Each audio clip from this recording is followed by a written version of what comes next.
It is freezing outside, but the high school and college basketball season across the city is on fire.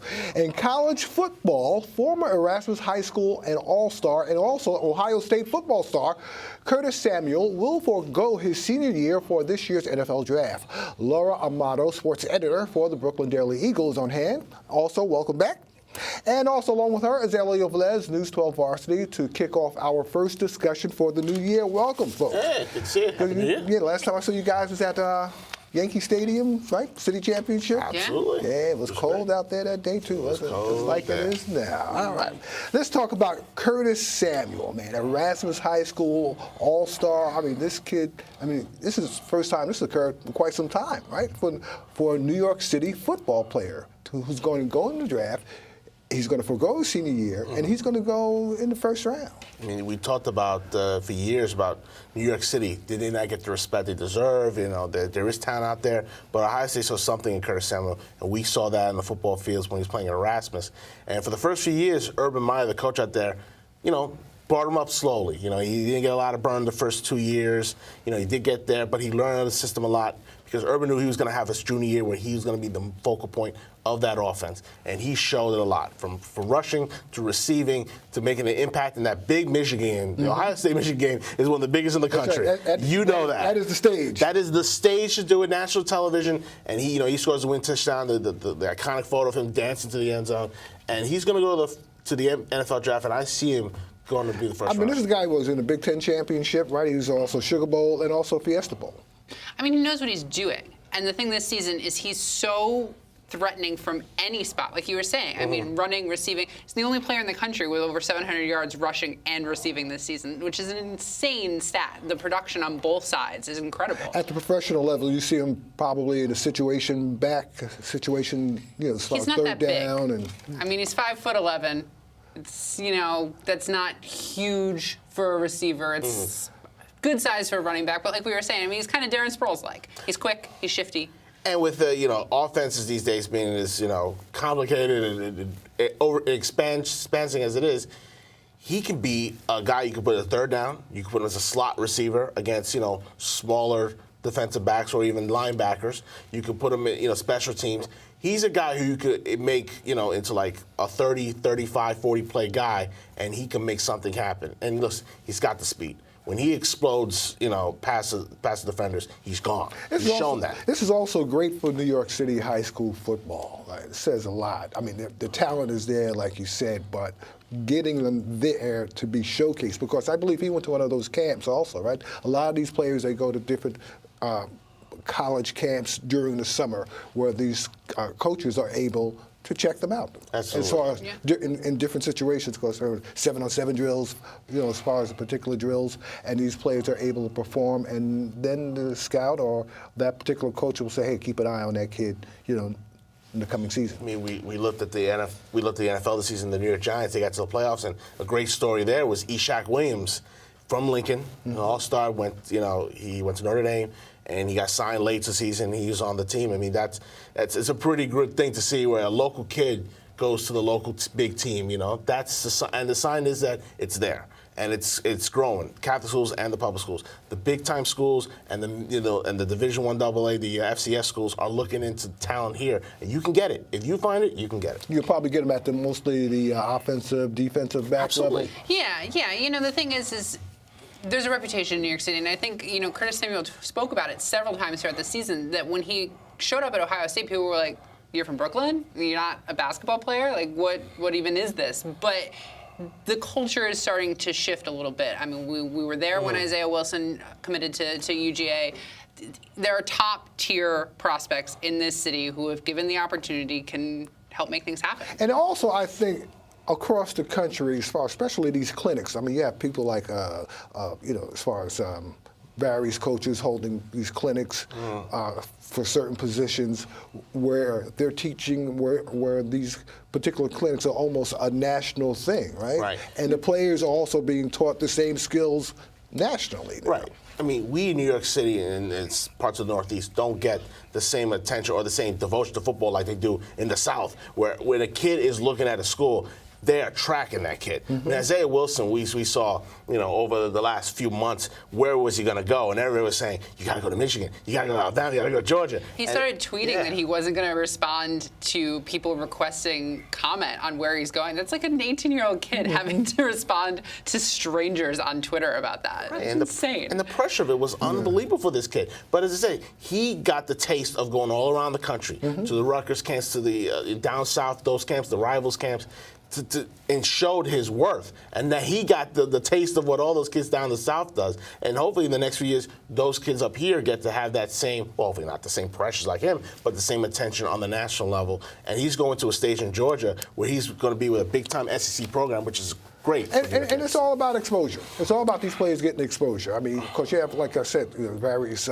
clinicians like Duval Ellis, they're holding particular camps. You have KJ Stroud, he's also holding his camp, especially for certain positions, wideouts, offensive backs, defensive backs. Best thing about social media, the best thing about the internet is that you can put tapes together. Used to be in the 70s and 80s or 90s. It was hard to get it out there, push it to the right people, but kids are promoting themselves. That's true. That's true. Now, That's true. Which That's is true. totally different than it was even 5, 10 You years had to ago. put together the reel and send it to the coach and hopefully see it. Yeah.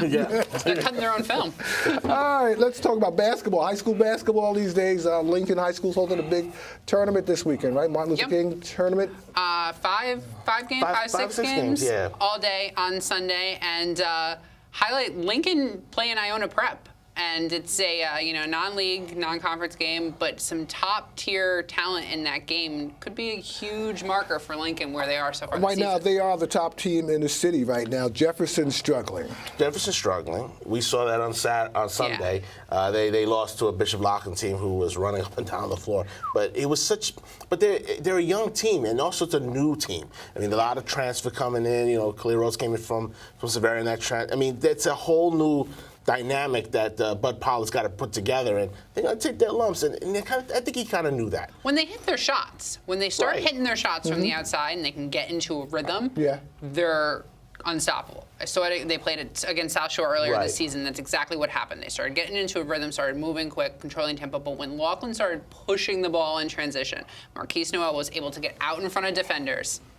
That's a heck of a. Speaking of Laughlin, right? They had another win yesterday. They are on a roll. Yeah. Big roll. They beat Archbishop Malloy, who is one of the title favorites in the Catholic League. They got Cole Anthony and Moses Brown, top talent in the country, and they beat them there. And they're on a roll right now. We saw on Sunday the show that they put on at times against Jefferson. Marquise Noel, who is 5'7" and is fearless as all any player I've seen, shoot the threes, gets to the back. He had a great no-look behind the back pass to Jordan Thomas with the dunk. Wild the place. Yeah. They are really good right now, and they are playing well the last few weeks. You know who we're not talking about enough, though? Keith Williams, honestly. I agree. He's committed to the University of Cincinnati. He's, top-tier recruit, McDonald's All-American nominee now, and in all the talent that's across the city, I feel like he kind of gets lost in some of the noise, and he can shoot from That's anywhere. where Lance Stevenson went also, right? Cincinnati. Right, Cincinnati as well, but he's committed, he's stronger, he gets to the basket a lot quicker now, he's improved on his jump shot. I think that commitment to Cincinnati got all that out of his mind, and he's playing like one of the top 5 players right now in New York Let's City. switch to the girls' world quick, where South Shore High School is at the top of their game. Grand Street's also in the other division.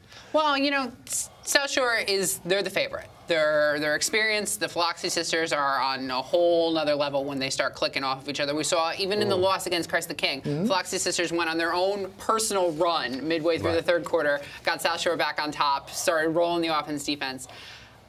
I don't see anybody slowing them down. Bertram, where's Bertram sit in this? I think Bertram is the team that, if they put it all together, I think they could challenge South Shore. But because South Shore has so much depth, so much experience, I mean, from 1 to 10 to 11, they really are good. And it's tough to stop the team when everybody's together. When Selena's going to Seton Hall. I mean, Destiny's committed to UMass. When you got those type of players there, it's hard for teams to compete with them.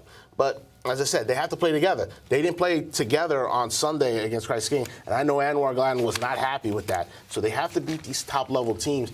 They can win the city championship, and they're the favorite, but they got to find ways to beat these other top teams. So as far as when it comes to the boys, Keith Williams is the...